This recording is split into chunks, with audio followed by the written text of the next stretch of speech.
যে আমি ব্যক্তিগতভাবে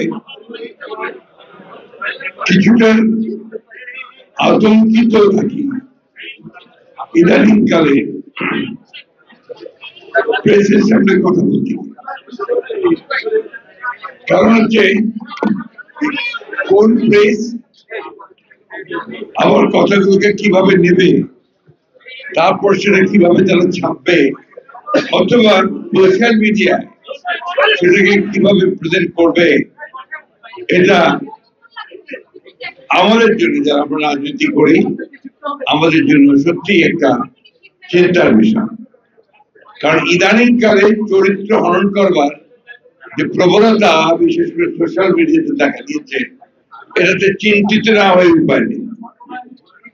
যাই হোক, বাংলাদেশের সংবাদ মাধ্যমের স্বাধীনতার বিষয়টা কোনো নতুন নয়।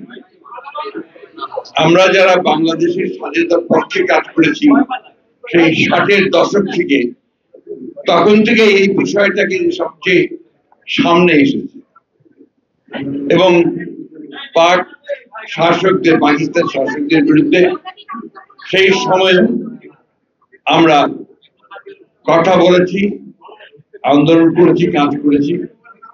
একটা সুবিধা ছিল যে তখন সংবাদ মাধ্যমের একটা নিজস্ব সক্রিয়তা ছিল, যেখান দিয়ে তাদেরকে কোনো গোষ্ঠীভুক্ত করা অতটা সহজ হতো। বরঞ্চ আমি যেটা বলতে চাই সেটা হচ্ছে তাদের সেই দেশপ্রেম, আন্তরিকতা এবং দায়িত্ববোধ আমার কাছে মনে হয়েছে যে অনেক উঁচু দরের ছিল।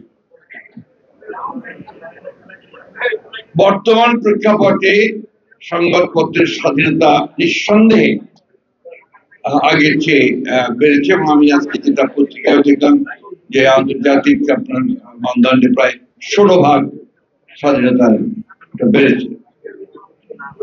সমস্যাটা দেখা দেয় তখনই যখন দেখি আমরা যে কোন কোন সংবাদ মাধ্যম গোষ্ঠী বলবো আজকাল, কারণ এখন তো গোষ্ঠী হয়ে গেছে, তারা আরেকটা গোষ্ঠীকে আক্রমণ করে এবং বিভিন্ন ভাবে আক্রমণ করে। কোন কোন জায়গায় দেখা যায় যে কোন কোন রাজনৈতিক গোষ্ঠীও সেটার সঙ্গে যুক্ত হয় এবং বিভিন্ন রকম রাজনৈতিক কর্মসূচিও প্রদান করে।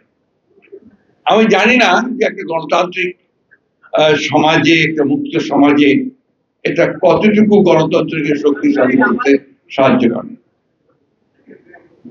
আমরা তো পুরনো মানুষ, আমরা গণতন্ত্র বলতে বুঝি যে সকল মানুষের কথা বলার স্বাধীনতা, তার ভোট দেওয়ার স্বাধীনতা, সে নিজে একটা চিন্তায় বিশ্বাস করে সেটার স্বাধীনতা, একই সঙ্গে অন্যের যে চিন্তা করার স্বাধীনতা সেটাকেও সে সমানভাবে মর্যাদা দেয় এবং সহনশীল থাকে।